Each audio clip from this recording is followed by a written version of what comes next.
Hello and welcome back to Creative World of Photography and Videography. My name is Jay from Jay's Creative Image. இன்னும் ஒரு புதிய எபிசோடில் உங்களை எல்லாரையும் சந்திக்கிறதில்ல மிகவும் மகிழ்ச்சி.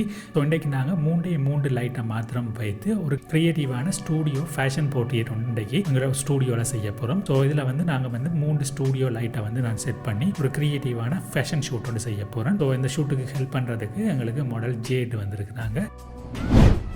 இந்த ஸ்டூடியோவில் பார்த்தீங்கன்னு சொன்னால் ஒரு ஸ்டைலிஷான ஹேண்ட் பெயிண்ட் பண்ணின ஒரு ரஸ்டிக்கான ஒரு வோல் ஒன்று யூஸ் பண்ண போகிறேன். ஏற்கனவே நீங்கள் பார்த்துருப்பீங்க ஒரு 4 லைட்டை வைத்து நான் ஒரு ட்ராமேட்டிக் ஸ்டூடியோ போட்டுக்கிட்ட ஒரு மேல் மாடலை வச்சு செஞ்சுருப்பேன். ஸோ அந்த ஷூட்டை நீங்கள் பார்க்கலன்னு சொன்னால் மேலே இருக்கிற கார்டில் இங்கே கிளிக் பண்ணி அதையும் வாட்ச் பண்ணிக்கொள்ளுங்க. அதே ஸ்டூடியோவில் தான் நான் மெட்ட சைடில் பார்த்தீங்கன்னு சொன்னால் ஒரு கிரே கலர் வோல் ஒன்று ஹேண்ட் பெயிண்ட் பண்ண ஒரு ரஸ்டிக்கான ஒரு அழகான வோல் ஒன்று இருக்கும். அந்த வோலில் பேக்ரவுண்டாக யூஸ் பண்ணி நான் இன்றைக்கு கிரியேட்டிவான ஒரு ஃபேஷன் ஷூட் ஒன்றை செய்ய போகிறேன். இதெல்லாம் விஷயம் இப்போ என்ன செய்ய போகிறோம்னு சொன்னால் காம்போசிஷன் பண்ண போகிறோம். காம்போசிஷன் சொன்னால் நீங்கள் எந்த ஷூட்டையும் எடுக்கிறதுக்கு முதல் என்ன வகையான ஷாட் வேணும்னு சொல்லிட்டு நீங்கள் டிசைட் பண்ணிக்கொள்ளணும்.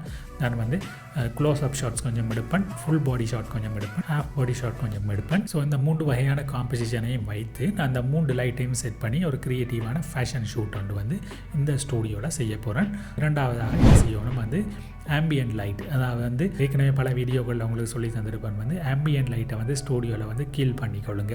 ஸோ என்னுடைய கேமரா செட்டிங்கில் பார்த்தீங்கன்னு சொன்னால் என்னுடைய இந்த ஆம்பியன்ட் லைட்டை கிளியர் பண்ணுறதுக்கு நான் ஷட்டர் ஸ்பீட்டை 1/60 வச்சிருப்பேன், ISO 100 வைத்திருப்பேன், இந்த எப்பேச்சரை F8 வைத்திருப்பேன். ஸோ இந்த 3 செட்டிங்கையும் பண்ணி ஒரு ஷாட் எடுக்கும் பொழுது இந்த ஸ்டூடியோ பேக்ரவுண்ட் எல்லாமே உங்களுக்கு உங்களோட எக்ஸ்போஷரில் டார்க்காக இருக்கும். ஸோ பிளாக் ஃப்ரேமில் முதலாவது ஷாட்டை எடுத்துக்கொள்ளுங்க. முதலாவது லைட்டை பார்த்தீங்கன்னு சொன்னால் இந்த கீ லைட், இரண்டாவதாக ஒரு லைட் யூஸ் பண்ணுவேன் ஹேர் லைட்டுக்கு யூஸ் பண்ணுவேன், மூன்றாவது லைட் பேக்ரவுண்ட் லைட்டுக்கு யூஸ் பண்ணுவேன். ஃபில் லைட்டுக்கு நான் லைட் ஒன்றும் யூஸ் பண்ண மாட்டேன். அந்த ஷூட் நடக்கிற டைமில் நான் உங்களுக்கு எக்ஸ்பிளைன் பண்ணுவேன் வேறு என்ன யூஸ் பண்ணலாம்னு சொல்லிட்டு. ஸோ முதலாவது நாங்கள் கீ லைட்டை இப்போ பார்ப்போம். ஸோ கீ லைட்டுக்கு நான் யூஸ் பண்ண போகிற லைட் என்னுடைய Godox AD 400 Pro லைட்டு. அதில் 36 இன்ச்சு லார்ஜ் ஆக்டோ பாக்ஸில் லைட்டை செட் பண்ண போகிறேன். எங்கன்னு சொல்லி பார்த்தீங்கன்னு சொன்னால் முன்னாடி நேர எதிராக சைட்டில் 45 டிகிரியிலேருந்து முகத்துக்கு படக்கூடிய மாதிரி இந்த லைட்டை நான் ரெகுலராக இதாக அடிப்படையான செட்டிங் ஒன்று பண்ணிக்கொள்வேன். ஸோ இந்த கீ லைட்டை செட் பண்ணிவிட்டு முதலாவது நான் என்ன செய்ய போகிறேன்னு சொன்னால் இந்த கீ லைட்டை மாத்திரம் வைத்து ஒரு ஷாட் எடுக்க போகிறேன். நீங்கள் எல்லா லைட்டையும் மிக்ஸ் பண்ணி ஒரு ஷாட்டையும் எடுத்துடாதீங்க. ஒவ்வொரு லைட்டாக யூஸ் பண்ணி பாருங்கள். முதலாவது லைட்டை யூஸ் பண்ணி ஒரு ஷாட்டை எடுத்துக்கொள்ளுங்க. ஸோ இதில் நான் கீ லைட்டை மாத்திரம் யூஸ் பண்ணி ஒரு ஷாட் எடுக்க போகிறேன். எல்லா லைட்டையும் சேர்த்து ஒன்றா எடுக்க போனீங்கன்னு சொன்னால் எல்லாமே குழப்பமாகி போயிடும். சார் அதனால் ஸ்டெப் பை ஸ்டெப் ப்ரோசஸில் செய்யுங்க. முதலாவது கீ லைட்டை செட் பண்ணிவிட்டு அதை மாத்திரம் யூஸ் பண்ணி ஒரு ஷாட் எடுங்க. ஸோ இப்போ நான் இந்த கீ லைட்டுக்கு எவ்வளோ லைட் தேவை அப்படின்னு சொல்லிட்டு நான் என்ன மீட்டரை முதலுக்கு வைத்து மீட்டர் அளவை பார்க்குறேன். நான் கீ லைட்டை மாத்திரம் வைத்து ஒரு ஷாட் எடுத்து பார்ப்போம் எப்படி வருதுன்னு சொல்லிட்டு. இந்த ஷாட்டை பாருங்கள்.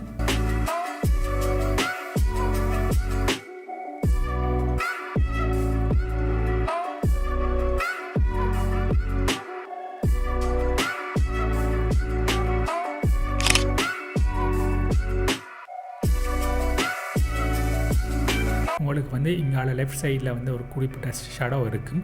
இந்த ஷடோவை ஃபீல் பண்ணுறதுக்கு நீங்கள் என்ன செய்யணும்னு சொல்லி சொன்னால் உங்களுக்கு எல்லாம் தெரியும்.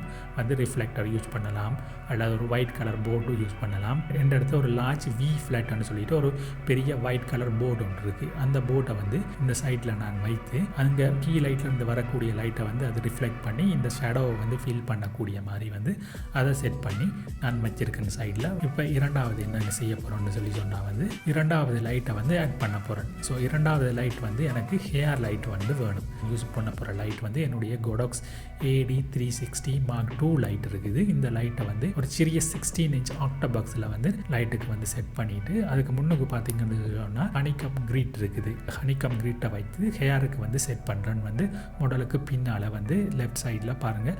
அந்த லைட்டை மேலேருந்து அடிக்கக்கூடிய மாதிரி செட் பண்ணி கீ லைட்டை விட ஒரு ஸ்டாப் குறைத்து வரக்கூடிய லைட் மாதிரி அந்த லைட் பவரை குறைத்து ஒரு ஷாட் நான் இப்போ எடுப்பேன். இப்போ என்ன செய்யணும், நீங்கள் முதலாவது விஷயம் கீ லைட்டை ஆஃப் பண்ணிவிட்டு இந்த ஹேர் லைட்டை மாத்திரம் வைத்து ஒரு ஷாட் எடுங்க. ஹேர் லைட் எப்படி தனியாக மட்டும் இந்த போர்ட்ரேட்டில் எப்படி இருக்கும் அப்படின்னு சொல்லிட்டு அப்போ உங்களுக்கு ஐடென்டிஃபை பண்ணிக்கொள்ளலாம்.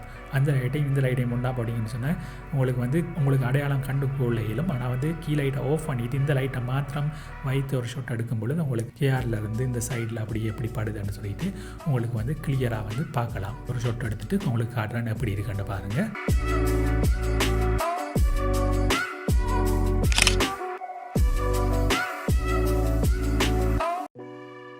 இப்போ மூன்றாவது அந்த ஹேர் லைட்டையும் ஆஃப் பண்ணிடுங்க. கீ லைட்டை ஏற்கனவே நாங்கள் ஆஃப் பண்ணி வச்சுருக்கேன். இப்போ வந்து அந்த மாடலுக்கு பின்னால் வந்து பேக்ரவுண்டுக்கு எக்ஸ்போஸ் பண்ணி ஒரு லைட் வச்சுருக்கேன். என்னுடைய வந்து Youngnuo 560 Mark IV லைட்டை வந்து பேக்ரவுண்டுக்கு எக்ஸ்போஸ் பண்ணியிருக்கிறேன். ஆரஞ்சு கலர் லைட் ஜெல் ஒன்று வச்சுருக்கிறேன். அதில் வச்சுட்டு அந்த பேக்ரவுண்ட் லைட்டை மாத்திரம் அடித்து பேக்ரவுண்டுக்கு எப்படி எங்களுக்கு லைட் வரப்போகுது என்று சொல்லிட்டு நாங்கள் இப்போ அடையாளம் கண்டு கொள்ளணும். பேக்ரவுண்ட் லைட்டை மாத்திரம் ட்ரிகர் பண்ணி ஒரு ஷாட் எடுக்க போகிறேன். அப்படி வருதுன்னு பாருங்கள்.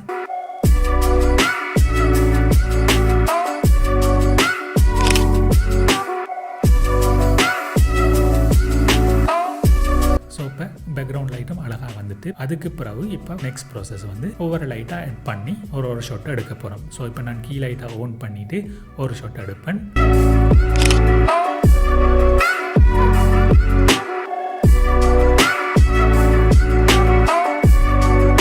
இப்போ வந்து நான் கீ லைட்டையும் ஃபில் லைட்டையும் மாத்திரம் ஆட் பண்ணி ஒரு ஷாட் எடுப்பேன். எப்படி வருதுன்னு பாருங்கள்.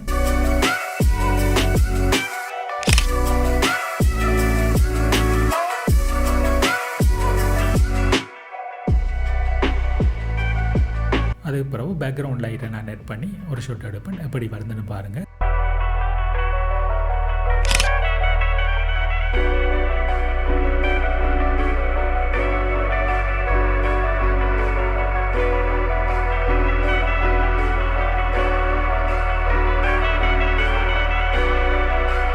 உங்களுக்கு வந்து எல்லா லைட்டும் செட் ஆகிட்டு உங்களோட ஃபில் லைட் எல்லாம் கரெக்டாக இருக்குன்னு சொல்லி சொன்னால் நீங்கள் இனி மாடலை ஃபோர்ஸ் பண்ணி உங்களுக்கு தேவையான ஷாட்டுகளை நீங்கள் எடுத்துக்கொள்ளலாம். குலாஷாப் ஷாட் எடுக்கிற டைமில் நீங்கள் என்ன செய்யலாம் வந்து உங்கள்கிட்ட வந்து சில்வர் கலர் ரிஃப்ளெக்டர் ஏதாவது இருந்துச்சுன்னு சொல்லி சொன்னால் மேலே இருந்து படக்கூடிய லைட்டை வந்து நான் ரிஃப்ளெக்ட் பண்ணி கொஞ்சம் க்ளோஸ்அப் ஷாட்ஸும் உங்களுக்கு எடுத்துக்கொள்ளலாம். எடுத்த எல்லா ஷாட்டையும் நான் இப்போ உங்களுக்கு ஒன்றொன்றாக போட்டு காட்ட போகிறேன். எப்படி இருக்குன்னு சொல்லி பாருங்கள்.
ஸோ ஓகே கைஸ், நீங்கள் இப்போ எல்லா ஷாட்டையும் பார்த்து என்ஜாய் பண்ணியிருப்பீங்கன்னு நினைக்கிறேன். எல்லா ஷாட்டும் மிகவும் அற்புதமாக வந்திருக்குது. இந்த கீ லைட்டையும் ஹேர் லைட்டையும் பேக்ரவுண்ட் லைட்டையும் மாத்திரம் யூஸ் பண்ணி ஒரு ஸ்டூடியோ ஃபேஷன் ஷூட்டை வந்து உங்களோட ஸ்டூடியோவில் நீங்கள் எடுக்கலாம். இந்த வெரி சிம்பிள் ஸ்டெப்பை ஃபாலோ பண்ணி நீங்கள் வந்து ஒன்றொன்றாக ஒவ்வொரு லைட்டையும் செட் பண்ணி எடுக்கும் பொழுது உங்களுக்கு அழகான ஒரு ஃபேஷன் ஸ்டூடியோ போர்ட்ரேட் வந்து உங்களோட ஸ்டூடியோவில் கிடைக்கும்.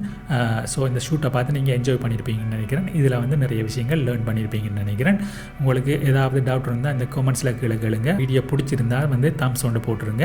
அதோட மறக்காமல் சப்ஸ்கிரைப் பண்ணிடுங்க. அந்த பெல் பட்டனையும் அப்படியே கிளிக் பண்ணிடுங்க. கிளிக் பண்ணிங்கன்னு சொல்லி சொன்னால் நெக்ஸ்ட் டைம் வந்து நான் புதிய வீடியோ ரிலீஸ் பண்ணுற டைமில் உங்களுக்கு வந்து நோட்டிஃபிகேஷன் கிடைச்சிடும். இன்னும் ஒரு புதுமையான க்ரியேட்டிவான எபிசோடோட வந்து உங்களை மிக விரைவாக நான் சந்திக்கிறதுக்கு இருக்கேன். அதுவரை கீப் கிளிக்கிங், கீப் கிரியேட்டிங்.